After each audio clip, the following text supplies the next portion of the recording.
দেখেন থানাও বাংলাদেশ আর্মি প্রথম 4 ঘন্টা কই ছিল, কই তাল জিততেছিল, কেন তাহলে পুলিশ নিল কাজ? You guys are love to playing games with আস।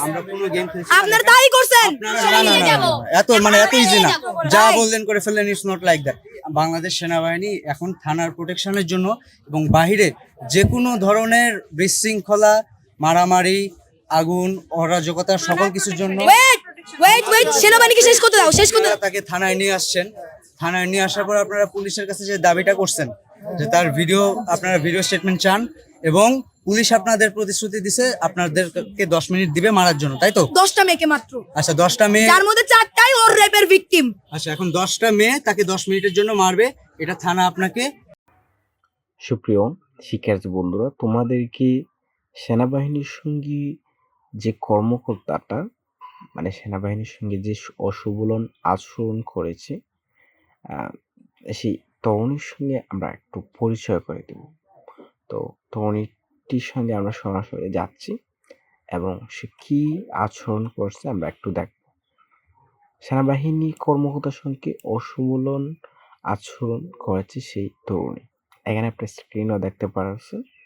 আমরা একটু নিচের দিকে আসলে দেখতে পারবো কোটা আন্দোলনের শুরু থেকেই রাজপথে সরব দেখা যায় ফারজানা সিথি নামে একজন তরুণীকে। সম্প্রতি সেনাবাহিনীর সাথে তার একটা ভিডিও ভাইরাল হয়ে যায় এবং আরেকটা বিষয়, এখানে ভিডিও ভাইরাল হয়, অনেকেই তার ভিডিওতে নিন্দা জানান। অপরদিকে তরুণী ও শুভন আচরণ ও ভাগবিধান্দার সময় অত্যন্ত বিচক্ষণতা ও ধৈর্যের সঙ্গে পরিস্থিতি সামাল দেওয়ার কারণে ওই সেনাবাহিনী কর্মকর্তা প্রশংসা করেছেন। অনেকেই সামাজিক যোগাযোগ ব্যাপক মুখে ক্ষমা চান স্মৃতি।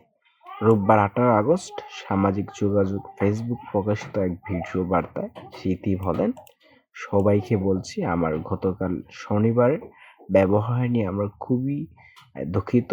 এরকম আমার কোনোভাবেই করা উচিত হয়নি বাংলাদেশ আর্মির সঙ্গে। আমি আন্তরিকভাবে ক্ষমা চাচ্ছি তার কাছে, আর্মির কাছে। তোমরা তো বুঝতেই পারছো যে স্মৃতি কিন্তু অলমোস্ট ক্ষমা চেয়ে নিচ্ছে আর্মির কাছে। সবাইকে ধন্যবাদ।